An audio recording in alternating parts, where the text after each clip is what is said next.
So easy, why didn't I do it, right? It's always my desire to preach about 2/3 directly out of study of biblical books, and sometimes that gets a little skewed. We'll be in the Gospel of Mark in the fall, which is something actually I've never taught my way through Mark. I've always rather been drawn to Matthew or Luke or John. But for the remainder of our Sundays between them, we're going to do a couple little book studies. And we'll spend the next 3 weeks that I'm preaching in the book of Ruth. Great book of the Bible that often gets overlooked by us Protestants. So we're going to read this morning from Ruth chapter 1. I'm going to read a good long section, the first 18 verses. But it's very narrative, and it's really fascinating. So if you aren't familiar with it, I think you'll enjoy it. And if you are familiar, you'll love hearing it again. In the days when the judges ruled, there was a famine in the land, and a man of Bethlehem in Judah went to sojourn in the country of Moab, he and his wife and his 2 sons. The man's name was Elimelech, and the name of his wife was Naomi, and the name of their 2 sons were, and I always get these mispronounced, Malthon and Chinalan, something like that. They were Ephraimites from Bethlehem in Judah, and they went into the country of Moab and remained there. But Elimelech, the husband of Naomi, died, and she was left with her 2 sons. And these took Moabite wives. The name of one was Oprah, and the other name was Ruth. And they lived there about 10 years, and both Malthon and Chilion died. So the woman was left without her 2 sons and her husband. Then she arose with her daughters-in-law to return from the country of Moab, for she had heard in the fields of Moab that the Lord had visited his people and given them food. So she set out from the place where she was with her 2 daughters-in-law, and they went on their way to return to the land of Judah. But Naomi said to her daughter-in-laws, "Go each of you to your mother's house. May the Lord deal kindly with you, as you have dealt with the dead and with me.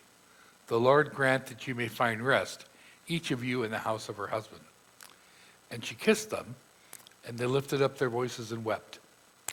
And they said to her, "No, we will return with you to your people." But Naomi said, "Turn back, my daughters. Why will you go with me? Have I yet sons in my womb that they may become your husbands? Turn back, my daughters, go your way, for I am too old to have a husband. If I should say that I have hope, even if I should have a husband this night and should bear sons, would you therefore wait till they were grown? Would you therefore refrain from marrying? No, my daughters, for it is exceedingly bitter to me for your sake that the hand of the Lord has gone out against me." And then they lifted up their voices and wept again. And Oprah kissed her mother-in-law, but Ruth clung to her. And she said, "See, your sister-in-law has gone back to her people and her gods. Return after your sister-in-law." But Ruth said, "Do not urge me to leave you or to return from following you. Where you go, I will go. Where you lodge, I will lodge. Your people shall be my people, and your God, my God. And when you die, I will die, and there I will be buried. May the Lord do so to me, and more also, if anything but death parts me from you." And when Naomi saw that she was determined to go with her, she said no more. This is the word of the Lord. Thanks be to God. I don't normally ask you to do anything too interactive in church on Sunday mornings. I hate those pastors that say, "Turn to your neighbor and say," because it's annoying. But I'd like to satisfy my curiosity as we start what are going to be 3 Sundays studying the book of Ruth. So to keep everyone honest, I want you all to briefly close your eyes. Now raise your hand if you don't really know what's told in the story of the book of Ruth. Well, not as many as I thought. Okay, you can open up your eyes again if you're still awake. To be honest, it's really amazing that the story has not only been preserved for over 4,000 years, but it's in the Bible at all. It's a story of the great-grandmother of King David, a woman whose name shows up in Matthew's genealogy in the family tree of Jesus. Now, let me tell you, friends, there are plenty of stories of family lineage from the leaders and kings of the ancient world. But there are none like this. I mean, Egyptian pharaohs stressed their direct connection to the royal family line, real or created to support their right to rule. Great leaders like Alexander were said to have been descended from the gods. In Roman times, you needed to trace your family back to characters of the Trojan War in the Iliad. Your right to rule came from your heritage as a part of the ruling class. Your family history made you who you are. What I want you to think about is how we recount the story of Ruth and see once again how amazingly different the Bible and the history of Israel is from the rest of the world. And wonder at how God can use even the very least of people for his purposes. The story starts with a man doing everything wrong. Elimelech is an Israelite from the tribe of Judah who lives in Bethlehem about 1,100 years before Jesus would be born there. It is during the time of the judges. Now there's a famine in the land, and Elimelech takes his wife Naomi, his 2 sons, and he heads to the land of Moab, east of the Jordan River in what is today the modern nation of Jordan. Moab is most often an enemy of Israel, and they worship their own gods, similar to the gods of Canaan. In fact, some years ago when I was in the Louvre, I photographed an inscription known as the Moabite stone, a big black basalt stone bearing the inscription of a 9th century ruler, Mesha of Moab. And the inscription was set up in 840 BC as a memorial to Mesha's victory over, and we read on there, Omri, the king of Israel, and his son, who has been oppressing Moab. It bears the earliest known non-biblical reference to the sacred Hebrew name of God, Yahweh, and it is notable as the most extensive inscription ever recovered that refers to ancient Israel. So it's funny how we know about Moab. And incidentally, I was in Moab is really just primarily on the eastern side of the Jordan. And I was there in 2012, and we were driving up there one day, and I didn't get great pictures of them because I was sitting on the wrong side of the car we were being driven. But there was this long line of these really cool decorated trucks filled with amazing looking produce that was being grown there. It's still a very fertile place, and lots of very good produce comes out of there. So yeah, they went to this place that was known for being agriculturally rich. So, but in going to Moab, Elimelech abandons the land God gave Israel. And he goes to the land of Israel's enemies, a place where other false gods are worshipped. On top of that, he arranges for his 2 sons to marry women of Moab, a practice long frowned on in Israel. So he pretty much jettisons all he is and all he believes, not trusting that God would take care of him. So when calamity strikes the family 10 years after they move, it probably seems like a judgment from God. Elimelech and both his sons die. Anyone reading the story in ancient Israel will immediately understand the dire situation this puts both Naomi and her daughters-in-law in. Without men in their family, there's no one to work a field or earn a wage. And remember, back then, there's no life insurance, no Social Security, no safety net. Because of what they've done, they really don't have an extended family to fall back on. Women in these circumstances often have no choice but to become prostitutes. What's more is women in that culture relied on men for status and protection. A foreign woman with no man in the house is completely at risk from anyone who wished to take advantage of her. Naomi, Ruth, and Oprah could not have been in a more difficult or more vulnerable position. Now, Naomi hears there's food back in Judah and decides to head back to her family, where it still seems they own some ancestral land. They will still be, things will still be very difficult, and they'll be in a vulnerable position, but at least they'll be around some extended family among her old people.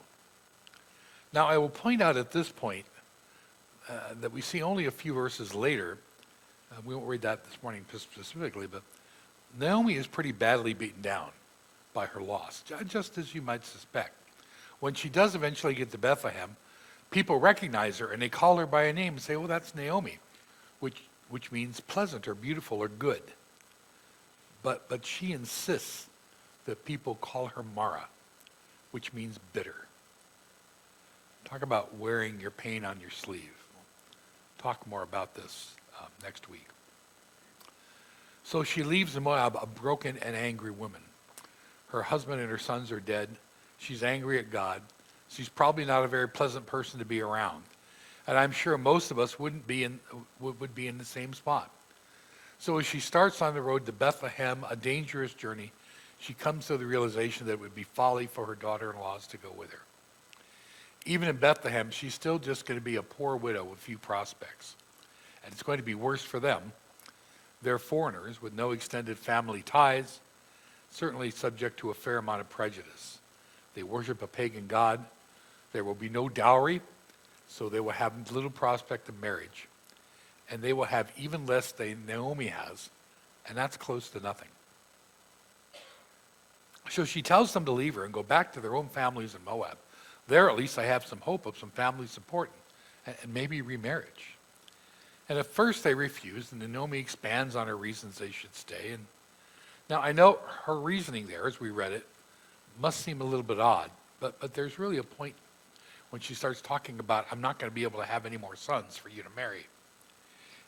One of the Jewish laws was what's called the Levirate law. What it said was this: if a man dies without an heir and leaves a widow, it is the responsibility of his brother to marry that woman and produce an heir that can carry on his name and inherit his property. Now remember, at this point, man can have more than one wife. Now, I know that sounds a little bit creepy to us, but it was a good law, actually. It protected women. It allowed for a family line to continue. And we see this law crop up, in the name of the woman Tamar and several of Judah's sons. We also see the Sadducees try to use this law to make Jesus stumble while he's teaching in the temple. I'm going to slide behind here. There we go.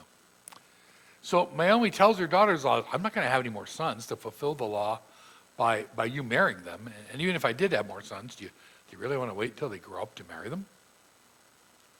And at this, Oprah gives her a kiss and heads east. You get the feeling it didn't take much of a push. But Ruth again refuses to leave Naomi. And again, Naomi says, your sister-in-law, go with your sister-in-law. And note really what it says. It says, go with your sister-in-law. And she says, your sister-in-law is going back to her people and her gods. Go back with her. And there's almost this little suggestion that since Naomi's God has let her down, that Ruth might be better off not only back at home, but under the protection of the gods of Moab. Now this sets the stage for one of the most remarkable and heartfelt verses in the whole Bible. And I don't say that lightly. While the Bible is largely a story of God and his people, it also does tell the story of people's human relationships and our covenants and commitments to each other. And I got to tell you, friends, it doesn't get any deeper than this. Facing a difficult and uncertain life in a foreign land, facing the daily trials of befriending a woman who is, by her own admission, bitter and broken, facing the dangers of going into a land of a God who is the enemy of your gods, Ruth makes a decision that few people could make, and her words are as eloquent, quite frankly, as any words that have ever spoken. Back in verse 16. But Ruth replied, don't urge me to leave you or to turn back. Where you go, I will go. Where you stay, I will stay. Your people will be my people, and your God my God.